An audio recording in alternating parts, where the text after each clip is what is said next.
Hi, it's Allison with another episode. I think this is episode 3 of Leading Edge Dog Show Academy Questions and Answers. If you don't want to miss a single episode and make sure that you see your questions answered on our YouTube channel, then please go to our YouTube at Leading Edge Dog Show Academy and like and subscribe us, and then you won't miss anything. It's pretty awesome.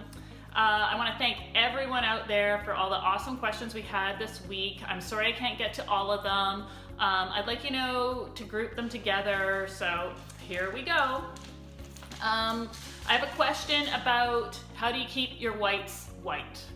Well, obviously a clean dog is going to look whiter than a dog that isn't clean. So for maintenance, I like to use Chris Christensen Ice on Ice system because I think it keeps the hair really clean, but more importantly, keeps the hair shaft sealed, and that way the dirt really can't get in there. For whitening, I use Chris Christensen White on White. That's my go-to, that's my everyday. Maybe once a month, I will use Crown Royal Whitener, which is a powder mixed with 20 volume cream peroxide. Of course, make sure this is okay with your veterinarian and make sure you do a little spot test because it is peroxide. But I use that, I mix it a little thinner than toothpaste. I put it on my dog, I let it dry, and then after that, I wash it in the ice on ice, not the white on white at that point. And then the white on white just keeps it up until the next time it needs a little refresh. So yeah, it works great to keep those white dogs white, and I think you'll really love it. The ice on ice conditioner really helps get in there and help take some of the dryness, because as soon as you use the Crown Royal Whitener, the hair is going to be drier and a little bit more prone to matting, like on a Havanese. But the ice on ice kind of counter affects that. So I only use a Crown Royal Whitener once in a while. Crown Royal Whitener, I only use that once in a while. I use the Chris Christensen White on White and the Chris Christensen Ice, both the shampoo and the conditioner. So I hope that helps. That was a great question because we had about 4 or 5 questions about that. The next question is about Poodle top knots, and Poodle's going through a coat change, and what did I think the best top knot is? Well, for me, the best top knot for a coat change is the Shih Tzu split. It's in our ultimate guide to top knots. You'll love it. The reason I like it is it really helps train the hair, but also you're making the hair in smaller sections. I find when you're going through coat change, you want any wraps or bands to be in smaller sections, not necessarily further apart as you go up the hair shaft. I mean, they could be a little bit, I don't want them close together going up the hair shaft, but the sections on the skin should be smaller. So the Shih Tzu split lends itself to that.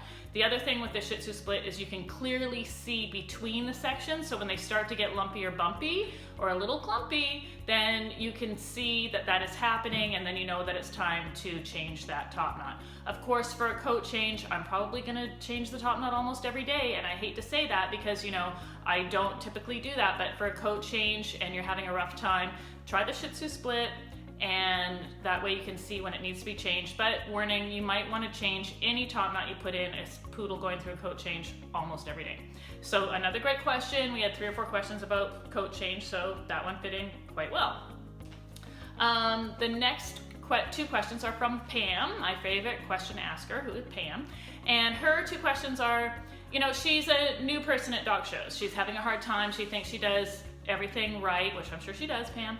And she goes in the ring, her dog's really well behaved, and then she finds that her competition, who is maybe shown by a professional handler, maybe isn't quite as well behaved, and when she goes back to the judge really can't give her a good explanation as to why the misbehaved dog won over her dog. So Pam, time for a little tough love. First of all, for all new people, I give each and every judge a minimum of 3 chances because you really don't know the type of dog that they're looking for if you only show to them once. They might have just been having a bad day. It might have been at the end of, judging 175 dogs. Not that that's an excuse. Everybody should get their money's worth, but we are all humans. That is human nature. And, sometimes it's just the luck of the draw, just the way things happened and you didn't win that day. So I give each and every judge 3 tries. So that's one way to get your face out there and to get recognized. You need to stay there for all the judging. You need to stay there for the entire toy group. You need to watch everything. The other thing with judges is, don't ask them why you didn't win. because really you're not going to get the answer you're looking for. The answer you really want, we all want, myself included, if I don't win under somebody when I thought I deserved to, or I thought that judge would really like my dog, I want the answer to be, I made a mistake, I should have put you up. That's never the answer you're gonna get. So any other answer you're not gonna be happy with. That's how I personally feel. And you know, judges are put on the spot. They're judging 175 dogs in a day, and maybe they don't remember why they didn't put you up, and then therefore you're also not going to get the answer that you're looking for. So, you know, it's your choice. I like that you have a little book that you told me about in your question where you said, you know, you kind of write down judges that you prefer to show to and judges that you don't, because really, you know, the only opportunity as exhibitors out there that we have to show our displeasure, we need to be good sports. So the only opportunity we have is to just not enter into them again. But like I said, I give everybody 3 chances. So great question, Pam. And I'm gonna move on to your other question, just because you're a loyal question asker. And your other question was, you know, you work really hard with your young puppy outside the ring. It has the Zoomies running around outside the ring, and you get it all calmed down to the point where it's almost lackluster outside the ring, and then you get in the ring and the Zoomies just pick up again. So I personally feel that those Zoomies that are happening in the ring are probably nervous tension from you going down the lead to your dog. I mean, that happens to everyone, myself included. You know, especially when I showed Jack the Kerry Blue Terrier, I could practice and practice and practice when he was like really feeling high as a kite, you know, if there was bitches in season. And then I would get him in the ring and he was just a complete animal all over again. But I'm sure it's because I was nervous and anticipating it. So what I would do is, again, like I said last week, I would teach your dog a trick. So when you get in the ring and you know that they're gonna do something unsavory, something that you don't want them to do, teach them a trick. Teach them how to touch your finger or pick up a toy, or, you know, maybe spin in a little circle. Our awesome course that Vicki did, Positive Reinforcement for Show Dogs, is really the place to start. I can't, you know, I didn't do the course myself, but I can tell you that those are the methods that I have used for more than 25 years to train each and every show dog that I have shown to great success. So really, you know, check out that course. It's really gonna help you out a lot.